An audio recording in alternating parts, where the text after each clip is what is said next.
So you get a hat story.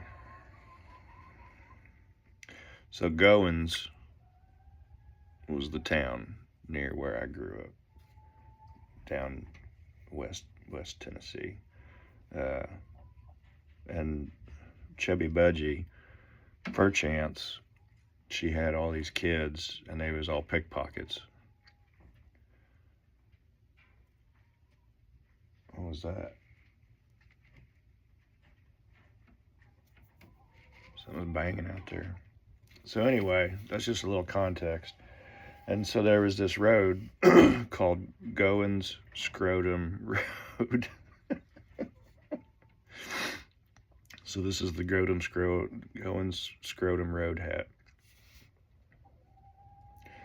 So Number, perchance, was the oldest of them Chubby Budgie kids. He was maybe 16 when I was 12. And he had him a bicycle that'd hold two.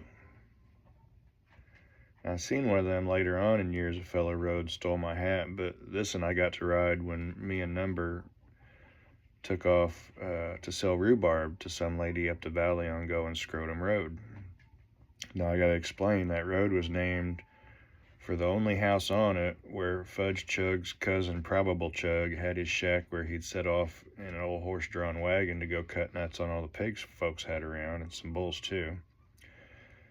So you could get to Goins on that road if your horse was spry or your wagon was narrow. But anyhow, Probable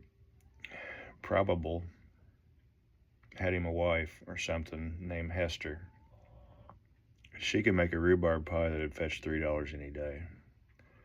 She'd sell them at the Heckle Holler Barn Dance, the mercantile sale days, just any old thing.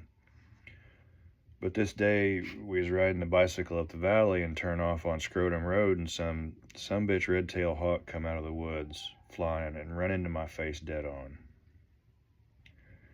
And my green fedora come off and it disappeared, right in that ravine off to the left.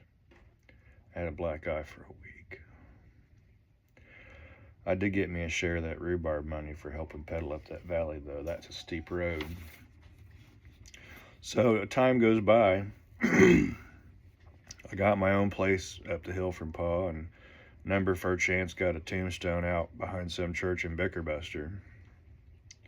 I got the bicycle because Number gave it to me about a year before he died. And so I got rhubarb growing out front of my shack for who knowed why. I didn't plant it, but I knew from church that Hester Chug could make a pie still. So I head off one day, 1979, I think, May in the first part, with a bag full of rhubarb stalk hanging off the back of the handlebar on that two-seat bike. And I come up on that ravine on Scrotum Road, and I had a thought. And I pulled over. And I start sliding gentle down the hill off the gravel. The bottom of that ravine was maybe 30 feet. And hanging off a maple branch over my head there sat a faded and weathered beat green fedora. There's no wind down here to knock it off. No inclination on the critters to chew on it. 32 years that hat hung there in the rain and the heat. And I left it there. It was a sight to see, and I shed a tear, but it probably stunk anyhow worse than it did when I used to wear it. I love hats.